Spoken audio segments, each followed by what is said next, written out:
So I've been chipping away with a funny piece of pipe just to get it connected to the top of the airbox. I want it to enter at the top so the dust spinner inside the airbox still serves a purpose. That's where the factory air intake come into it. So it's going to take a little bit of mucking around, guys, but it's worth finishing off the junkyard snorkel episode and showing you guys how I hook this up to the airbox, because it is something you can do at home with a bit of patience, an angle grinder, and of course a welder.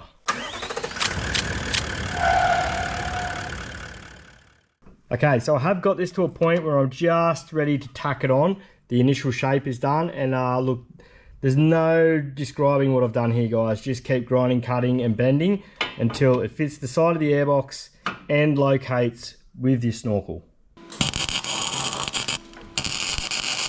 Okay, now it's tacked in position. We'll go ahead, rip the airbox out, and I can really see what I'm working with finally. It's been a long road just to get to this point. I didn't want to bore you guys with all the cutting, grinding, and bending I did just to get that half shaped up.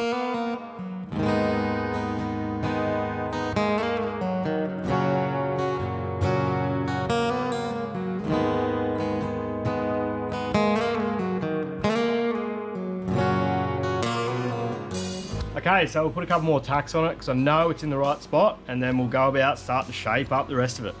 This will take a little bit of mucking around, but it'll all be worth it, I think. Dusty boots beneath my feet, soles are wearing thin. Whiskey flask. So I've drawn some lines on the inside of the airbox at the same heights at which the original intake came in. We'll mimic those heights and we'll know that the dust separator will still work. Cut a hole in it now, and then I'll go about shaping the rest of the piece of pipe to cover the hole that I cut.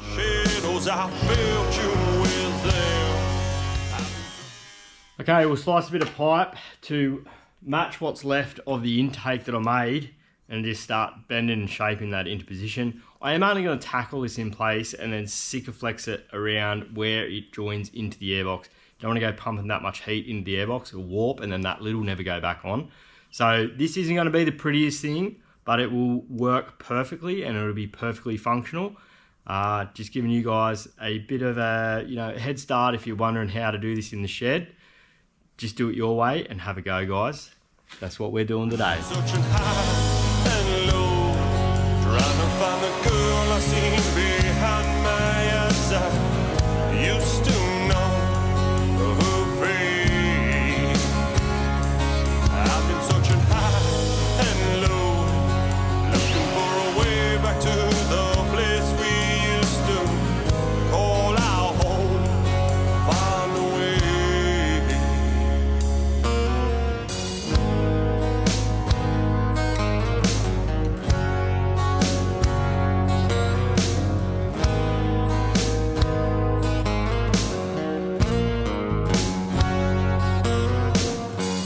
Shackled by the scars I carry, life will leave its mark. This old body will not slow me, my girl, I've come far. Whispers of distant beauty travel down the road.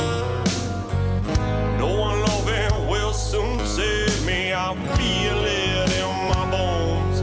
I've been searching high and low, trying to find the girl I seen behind my eyes. I used to know her face.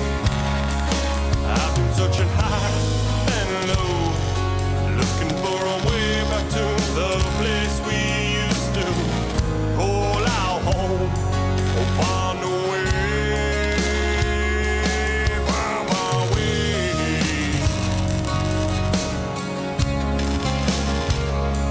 Find my way to you. Find my way. Righto, so we ended up with a slightly bigger inlet than the original, which is always a good thing. Help it breathe a bit better because there will be a turbo on this thing one day. Well, that is at least the plan. I think turbos help fix blow-by. Sounds good, but anyway, we'll go out the back and start really grinding this, clean it up, wire wheeling. We'll give it a coat of paint, then we'll sicker over the paint, I think, keep it from rusting underneath and coming through. This part here I don't really want to go rusty, obviously. So yeah, it's coming along nice. Trying to find the good I see behind my eyes. I used to know her face. I've been searching high and low, looking for a way back to the place we used to call our home, find a way. Righto, time for a trial fit that I was supposed to do quite a while ago. We are pretty well fully welded and grinded now, and we'll chuck him back in and make sure it all lines up.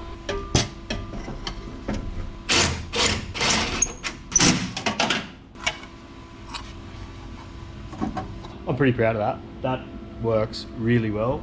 Go ahead and cap the factory port off. The engine bay will actually look cleaner under there, which is a good step in the right direction. So I am going to eventually turbo, and I'll be able to use the factory airbox. Turning the intake forward, it'll duck down and underneath straight to the turbo. It's quite a nice direct route.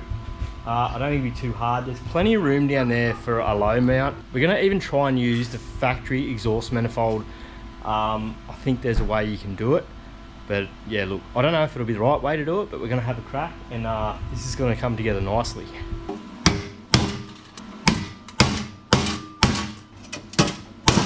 It just looks like glue. If they are welds, I've never seen anything like it. But it's hanging on pretty hard, so we'll take it out the back and cut it off with the angle grinder. Don't want to push the airbox out of shape. I know it looks very brutal, but yeah, it doesn't look like a weld. I think it is. Okay, so now we've got a big hole where the factory inlet was. I'll dress that up with a file, get a bit of thin sheet metal. I'll probably just pot rivet it on and then Sikaflex it like the other side. Give it a nice fresh coat of paint. Just need to find a bit of silicone to join this to the Snorkel. We're in business. Now.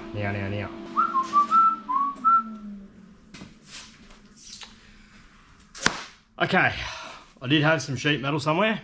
Now it's just a matter of finding it. Winner, chicken dinner.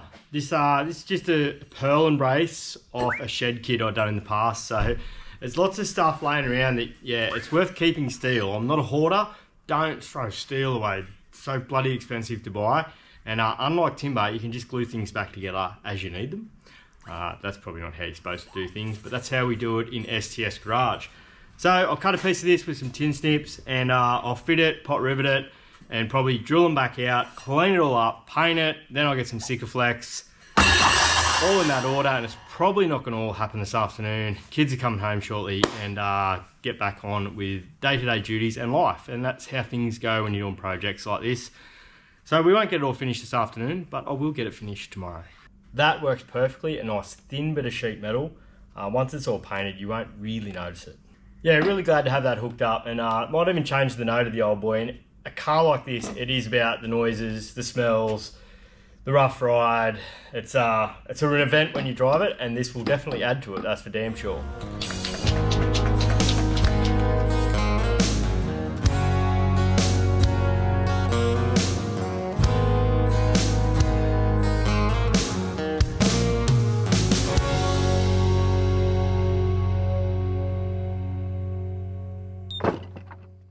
Righto, the paint's nice and dry now. It's the next day. I've got some silicone hose. Megs was kind enough to go and pick it up for me yesterday afternoon after work. Yeah, really appreciate that. Saves me a trip today. And we have some black Sikaflex. So we'll go ahead now and seal the new inlet to the airbox, as I did only tack weld it, so the Sikaflex will do all the sealing. And we'll go ahead and put the patch on the original intake on the airbox, and then chuck her in the ute.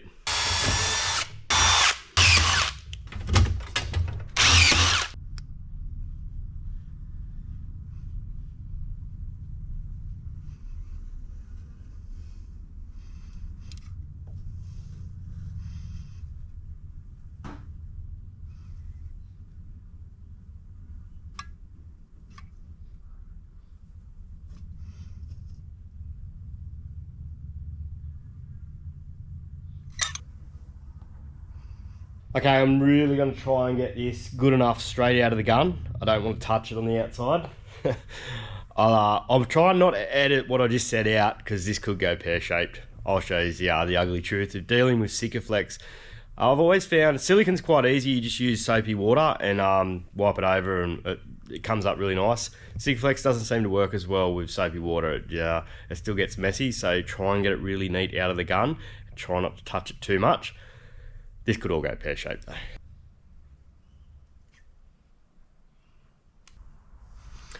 And I'm touching it. Okay, so I stayed half true to my word. I definitely had to smear across the bottom to get a good seal. Across the top, I got it straight out of the gun, and it looks pretty neat considering what I went through to get this work. You just watched the video, obviously, if you got to this point. And it looked a bit rough and ready as I was going through the process, but it's come up really nice, guys. It's something definitely is quite achievable. Take your time, massage the steel into shape, and really happy with the finished product. We'll have a look.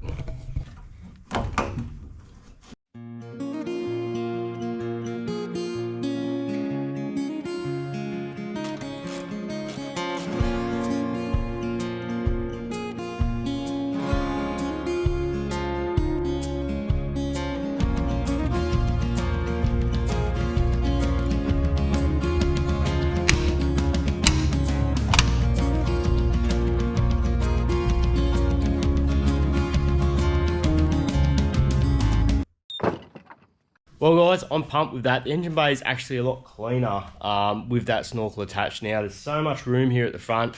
So the idea, like I said before, now that that's gone, I'll be able to turn the top of the airbox around, come straight down and into a turbo when the time comes. I've been doing a bit of research for that as we speak. And I know the engine's got heaps of blow-by, but if I can get it all set up on this, whilst we rebuild the other one, we're going to get that going very shortly and have a look at that. Then it's all ready to go, and I only painted the bottom half of the airbox to stop that new inlet from rusting. If we do, or rather when we do pull this motor out and put a turbo one in, I will really go to town on the engine bay and tidy everything up. So there's no point, you know, painting the top of that airbox. I'll probably repaint the airbox one day anyway. Anyway guys, I'm going to leave it there. That was just to finish off the Junkyard Snorkel episode. I think I really needed to do that, and it's something worth covering just so if you guys want to have a go at it. That's how I did it, and it worked bloody really well. I'm stoked with it. It's nice and neat. Uses available space on the airbox that you couldn't put anything there anyway, and frees up the front of the engine bay heaps. So anyway guys, I hope you enjoyed it. Don't forget, you only live once. Get out in the shed and get into that project. See you next time.